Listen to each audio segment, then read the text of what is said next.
There's something about modern popular entertainment that just pisses me off. Gone are the days where we had Monty Python and absurd humor.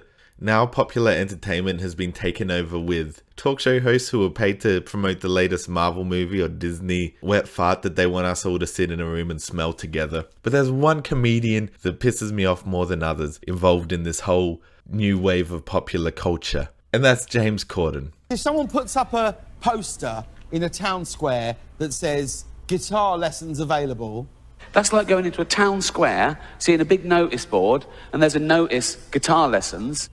like you don't get people in the town go, I don't want to play the guitar! And you go, but I don't fucking want guitar lessons. I mean, that sign wasn't for you. It was for somebody else. You don't have to get mad about all of it. Fine, it's not for you then. Just walk away. Don't worry about it. And he goes on like that for about 5 minutes, retelling the same joke. And he goes on later to apologize and say he didn't realize it was Ricky Gervais's joke. But I think it's pretty obvious when you're literally copying the joke word for word, pausing in exactly the same moments. I think it becomes pretty damn clear what's going on.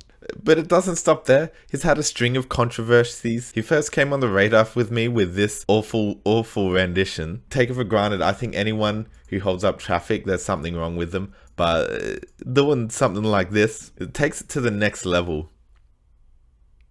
Thrusting his crotch, stopping in the middle of traffic, filming these guys, thrusting his crotch, and singing like a madman in a freaking monkey suit. Yeah, look at this specimen of man. Just awful. Does it again. I think he apologized for that too. He gave a half-hearted apology. Have I missed anything? Did I miss any news?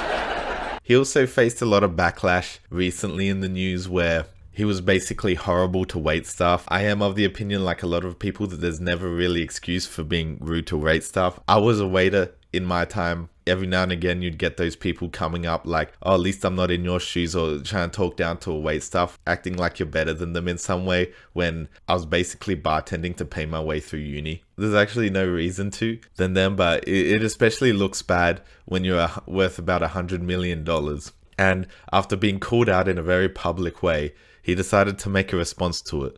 As some of you may have seen, last week there were stories about me being banned from a restaurant, and at the time I considered, like tweeting about it or Instagramming about it. Like whenever these sorts of moments come my way, I like to adopt, quite a British attitude of sort of, keep calm and carry on. Things are going to get written about me.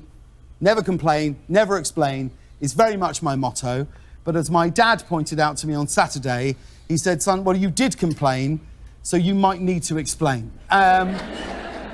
That's the thing that annoys me, is instead of just having a tweet about it or anything, he just turned it into content. He turned it into a whole monologue to try to cash in on the controversy of trending. It annoys me. It's just attention. There's no class at all. It's just attention for attention's sake. I take responsibility, so I thought I would, if it's okay, I would share with you what happened. So a couple of weeks ago, I was in New York with some friends, and we went for breakfast. We ordered, and my wife explained, heat of the moment, I made a sarcastic, rude comment, right, about... He goes on to just confirm everything that happens and have a half-hearted, oh, I'm sorry, I didn't mean to, it was a bad decision. But it's like, he's had multiple things like this come up. It just doesn't stop. Like, people like that, they're not sorry. They got sorry that they found out and that they got bad publicity. They're not going to change. They're not going to change. You think someone who's shouting at wait staff is going to turn around and be like, oh, maybe I shouldn't have done... No, he's going to turn it into content, monetize it as much as possible, and then probably do the same thing again down the track, where some poor $10 an hour wait staff paying their way through uni is going to have to bear the brunt of it. This pisses me off so much, especially considering, and I think it wouldn't be annoying, but you got to consider this guy's worth $100 million, just a level of money that no one else will ever get, and it just seems like there's no real reason for that talent. I mean, if he wanted to be famous, he got famous and then doesn't care about anything. But there's one thing that pisses me off more than any of it, and that was during the lockdowns. So during the lockdowns, a lot of media personalities like that, to try to keep everyone calm, they'd make videos about, we understand where you're coming from, we're all in this together, His response, there's a public official called Anthony Fauci. Now, Anthony Fauci is an American He's an American scientist who's in charge of a lot of the decisions that happen in America, and it's downstream. He was in a lot of controversies. It's kind of downstream from some of the decisions that happened in Australia as well. He's a very controversial figure, you know, in the time of the lockdowns. I just think in that time, in the last few years, you know, a lot of government officials had said a lot of controversial things, and he was one of them.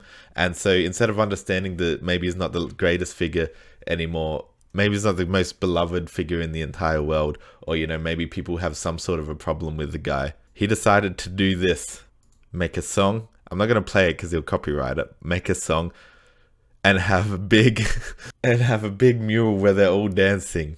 Just really not a man of the people at all. A man of the, I don't care about controversies or what's going on with the lockdown. Let's just celebrate the scientists that everyone has second thoughts over.